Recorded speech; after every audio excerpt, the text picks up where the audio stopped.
Hi, నేను మీ doctor C Veerender, counselling psychologist from మీ కౌన్సిలింగ్ సెంటర్. మీకు చేసిన పనే మళ్ళీ మళ్ళీ చేయాలనిపిస్తుందా? మీ రోజువారీ దినచర్య ఇలా చేసి చేసి చాలా స్లోగా అవుతున్న భావన కలుగుతుందా? అయితే మీరు తప్పకుండా ఈ వీడియో మొత్తం మీరు చూడాల్సిందే. ఇది మీకోసం మాత్రమే చేయబడిందని నమ్మండి. దీన్ని మనం అబ్సెసివ్ కంపల్సివ్ డిజార్డర్ అంటాం. దీంట్లో checking, counting, cleaning, intrusive thoughts అనే 4-5 రకాలైన అబ్సెషన్స్ మనిషికి ఉంటాయి. క్లీనింగ్ అంటే మనం ఇంట్లో ఉన్న వస్తువుల్ని పదే పదే కడిగింది 10 సార్లు కడుగుతూ ఉంటాం. అలాగే చేతుల్ని రోజుకు ఒక 20-30 సార్లు కడుగుతాం.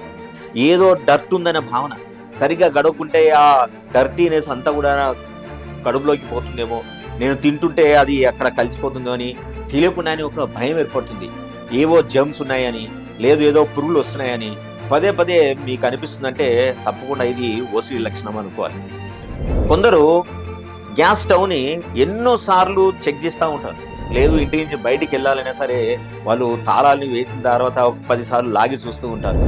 లేదు ఏదైనా డోర్ వేసినా సరే, లేదు మూత పెట్టినా లేదా, లేదు నేను వేసిన కూరలో ఉప్పు వేసానా లేదా అని ఇట్లా రకరకాలుగా చెక్ చేసిన దాన్నే మళ్ళీ చెక్ చేస్తూ ఉంటారు. కొందరికి వాళ్ళు పెట్టిన అంశాలని, పెట్టిన వస్తువుల్ని సరిగ్గా పెట్టానా లేదా, సిమెట్రిక్గా ఉందా లేదా, లేదు మంచం పైన దిండ్లు ఒక పక్కకు పెట్టామనుకోండి, దాన్ని సరిగా పెట్టామా లేదా, ఏమాత్రం స్థానభ్రంశం చెందినా సరే వెంటనే వెళ్ళి దాన్ని సరిగా పెట్టడం, ఇట్లా ఇంట్లో ఉన్న వాళ్ళందరినీ కూడా విపరీతంగా సతాయించడం, ఇల్లును చాలా ఒక షోరూమ్ లాగా అద్భుతంగా తీర్చిదిద్దడానికి శాయశక్తులు అంటే పొద్దు నుంచి రాత్రి వరకు వాళ్ళు పనిచేస్తూనే ఉంటారు. ఇల్లు అడగడానికి లీటర్ల నీళ్లు మొత్తం కూడా వేస్ట్ చేస్తూ ఉంటారు. అలా కాకుండా కొందరికి మన బుర్రలో రకరకాలైన ఆలోచనలు వస్తాయి. ఏదో ఒక చిన్న విషయం జరుగుతుంది, ఇంకా అది క్యాస్కేడింగ్ ఎఫెక్ట్ లాగా వెళ్ళి చాలా పెద్ద భయంకరమైన ఆలోచనలతోటి వాళ్ళు జీవితాన్ని గడిపేస్తుంటారు. వాళ్ళు బాధతోటి చాలా కష్టంగా జీవితాన్ని గడిపిస్తుంటారు.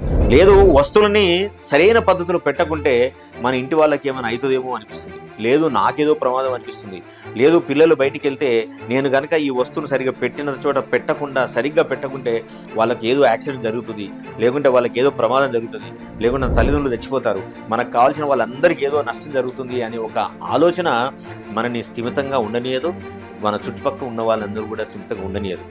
ఇవన్నీ లక్షణాలు ఉంటే వాటన్నిటి డినై చేయకుండా మీరు తప్పకుండా ఒక సైకాలజిస్ట్ని కానీ సైకాలజిస్ట్ని కలవండి. దీన్ని బయటికి రావడానికి కాగ్నిటివ్ బిహేవియర్ థెరపీ అని ఉంది.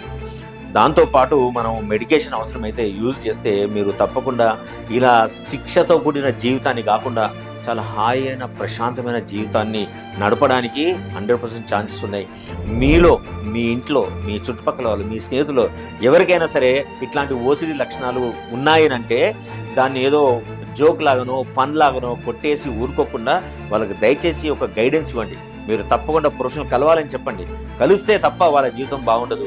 లేకుంటే కనుక వాళ్ళ జీవితంతో పాటు వాళ్ళ చుట్టూరా ఉన్న కుటుంబ సభ్యులు కానివ్వండి, స్నేహితుల జీవితం కానివ్వండి చాలా బాధాకరంగా మారేందుకు ఎక్కువ ఛాన్సెస్ ఉన్నాయి. So please share this video to the people who really need this help and please take care. Keep watching our videos.